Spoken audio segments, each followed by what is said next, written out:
سمعتوا في مرة عن حديد بيطفو فوق سطح المية؟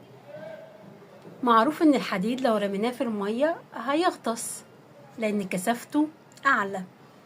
لكن حصلت زمان في سفر ملوك الثاني اصحاح 6، بني الانبياء ابتدى عددهم يكتر، وما كانش المكان اللي هم عايشين فيه مش مكفيهم. هم كانوا موجودين في أريحة بالقرب من نهر الأردن، وأليشع كان بيعدي عليهم من وقت التاني يفتقدهم، لأن كان في مدارس تانية أليشع بيعدي عليها. ففي يوم من الأيام وأليشع هناك ابتدوا يقولوا له إن المكان مش مكفينا، إيه رأيك نروح عند الأردن أو نروح الأردن أو عند نهر الأردن ونقطع أخشاب ونعمل نزود أماكن لينا.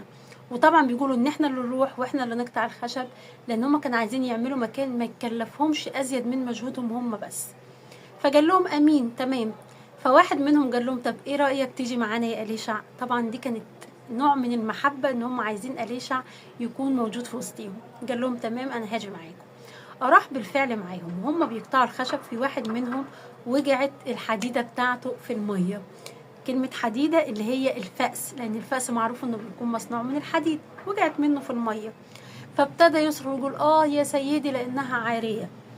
كلمة عارية معناها يعني أنا مستلفها، أنا واخدها من حد سلف وأخلص وأرجعها. وفي الوقت ده كان الحديد ثمنه غالي جدا. فابتدى يسأله أليشع هي وقعت منك فين؟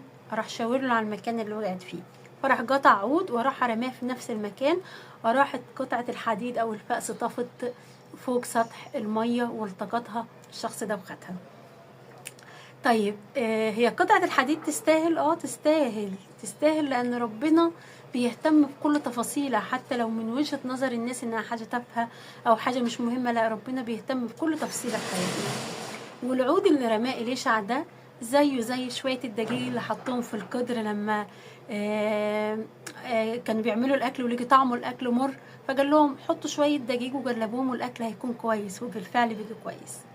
زيه زي تمدد أليشع على الطفل ابن المرأة الشنومية بعد موته، فدفى جسمه وابتدى يعطس 7 عطسات وبعدها رجعت له روحه مرة تانية.